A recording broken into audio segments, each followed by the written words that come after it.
This 289 Cobra is the most fantastic 289 I've ever been around. Every time I've seen it, I learned something new about the car that I didn't know. And you've got the two experts here, Colin and Ned. I've seen this car through its restoration, before its restoration when Steve bought it. This is CSX 2416, and it's the highest optioned, highest performance spec 289 Street Cobra that was ever built. This car had an original sticker price of $8,700 before the original owner sent it back to Shelby to have it repainted in red at the factory. So this car, when it was new, was more expensive than a 427 Cobra of years later. It was nearly as expensive as a competition Cobra, and here's why. There's stuff on this car. This is a stage 3 289 engine, the only 289 Street Cobra ever delivered with Weber carburetors. And Ned, you can speak to the rarity of the options on this particular car and this engine in particular. Fry's Ford, when they ordered this car, checked off literally everything they possibly could and then some on the option package. Not just the stage 3 Weber carbureted engine, but a custom exhaust system, the deluxe hardtop, the deluxe side curtains, the custom American wheels with the knockoffs, race tires. The car is the most expensive Street 289 Cobra documented that we can find. Unbelievable, one of one. This car is so unique and so special, and it was from the day it was built, which is why Dave Friedman pulled this car outside of the factory and took that beauty shot of this car in front of Shelby American when it went back to be changed to red. That was Steve Juliano's aha moment when this car came up for sale, and I talked to him about it, and I said, that has to be the car in the picture. Absolutely so. And we put two and two together,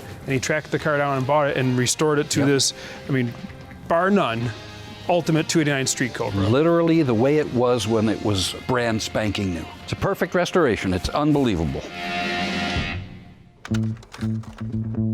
This is the 427 SC. I've got to say, this not only is my favorite car out of the Steve Juliano collection, it's one of my favorite cars to aspire to of all time. I'm going to throw this to Ned, because Ned actually owned this car for 20 years. If, as a youngster, you ever wanted a Cobra, once you got to the point of saying, I can actually afford to get one, what is the ultimate Cobra you wanted? Here it is. I was lucky enough to buy this car in 1984. We went through it finally and did a meticulous restoration on it. The car is so unique in that it just retains so much of its originality.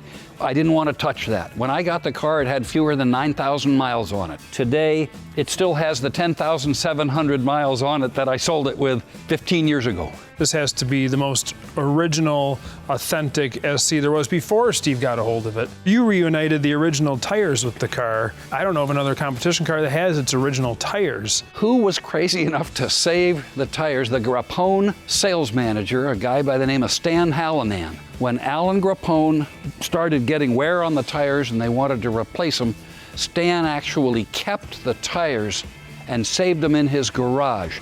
And 30 years after the fact, he gave me a phone call and said, hey, Ned, I got something you might want to, come and drive up to New Hampshire. And there they were. I got a little present for you. I couldn't have been happier. This was the last Cobra ever sold new, because Grappone had the car in inventory for how many years? Well, see, he bought it late. He bought it in November of '66, which was right around the quitting time for even the last of the Street 427s. In the world of 427 Cobras, I mean, there's a reason why they all copy this look. And there's a reason why I, as registrar, wanted this particular car way back when. So, you know what? I don't want to talk about it anymore. I don't even drive it, okay? Is that all right, Dana? Fine with me.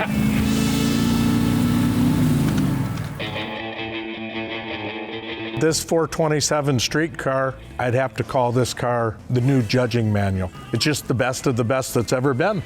Condition aside and the actual car aside, in the hierarchy of 427 street cars, there are some distinct differences. The early 427 street cars such as this, dual quad, real 427, small rectangular taillights, streetcar dashboard, to me is the purest. It's one of the most original, untouched 427 street cars. It's never had a hood scoop. It's never had side pipes. It's never had a roll bar, any of these things that people would do to the cars to make them look like an SC when they weren't an SC. Nothing has been changed. The body contours are exactly the way they should be from the factory. It hasn't been played with. The upholstery looks like it would have sat on the showroom floor. It's that perfect. Like Steve was, I'm a parts geek. 5 original blue dots. Really, when you look under the hood and it's original plug wires and original carburetors, original battery cables, and original And the exhaust. original window sticker is with the car. Right. Nobody has that. And documented right from the get-go. We know who the owners were, we know where it went, we know everything about the car. Many Cobras are restored. A lot of Cobras got thrown against the wall. This car's never been thrown against the wall. This one escaped. Right. Exactly. These are skinny little tires and 500 horsepower, and you could spin the car like a top if you wanted to. And this had mature owners who didn't wreck it, and more importantly, didn't take a Sawzall to it and cut holes all over the thing, which is Every prior owner cherished the car. That's what you want. You want a nice 427 Streetcar, you're not going to find a nicer one than this example.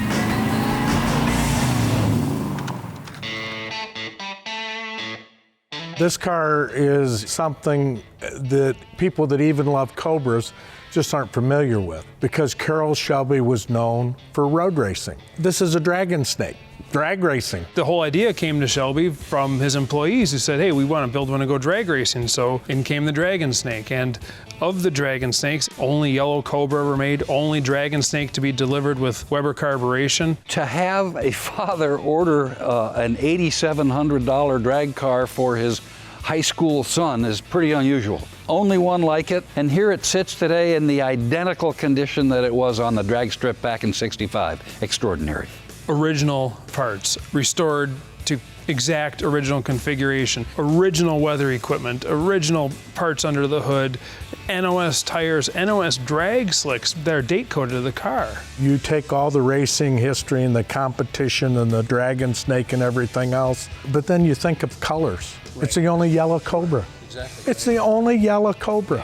If you're gonna have a competition Cobra, like a drag snake, you want a car that looks like a teenager ordered it. When Steve finished restoring this car, it was the highest scoring Cobra that had ever gone through SAC judging. I believe it. And for a competition car to go through a restoration and then be judged the best of the best. If you were Steven Juliano, that's all you wanted to own. And this is, again, another example of what made Steve great and what made his cars great, because when you want the best and you can get the best and you have the time to perfect everything, it's a legacy.